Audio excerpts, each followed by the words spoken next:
አሁን ወጣችን እንዲሆነው ደርሷል።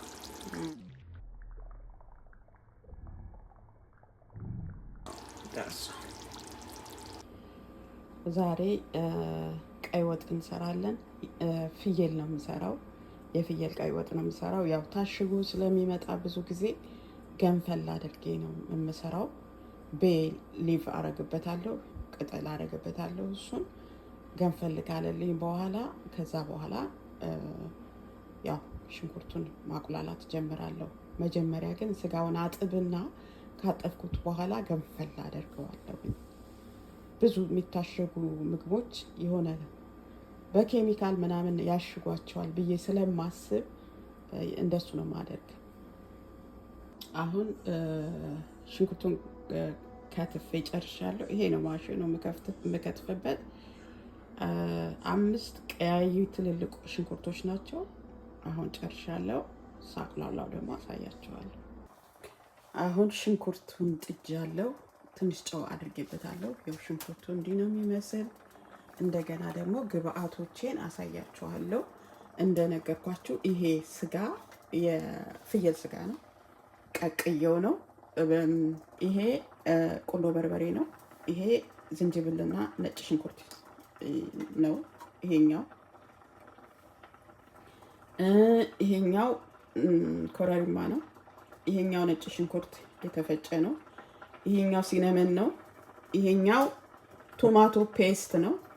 ይሄኛው በርበሬ ነው። ዘይት አለኝ።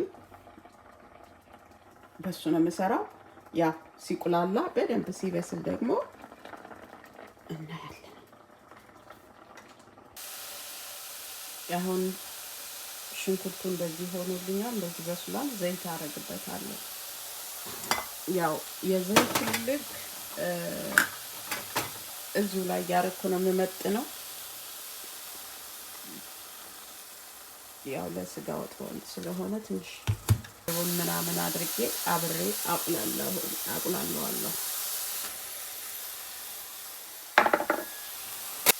በርበሬውን ነጭ ሽንኩርቱን ጨምራለሁ።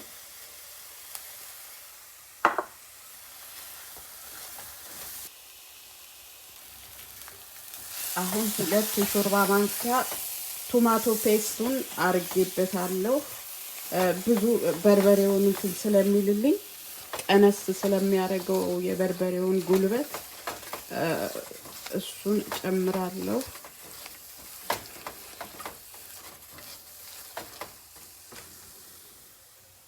ከዛ ሽንኩርቱን አረጋለሁ። ትንሽ ነው ማረገው።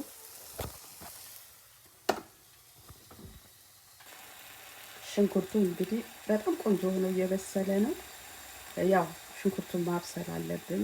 በርበሬውን በደንብ መብሰል አለበት ቆንጆ እንዲሆንልን ሲወጣ። እስካሁን ስጋውን አልከተትኩትም፣ እያማሰልኩት ነው።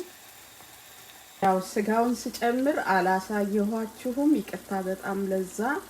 አሁን ወጡ እየደረሰልን ነው። ቀይ ወጡ ስጋውንና ሽንኩርቱን አብሬ እያቁላላሁት ነው። ቆንጆ ሆኖ በስሎልናል። እኔንም አበረታቱኝ። በጣም ነው ማመሰግን ስለምታዩኝ። አሁን ወጣችን እንዲሆነው ደርሷል።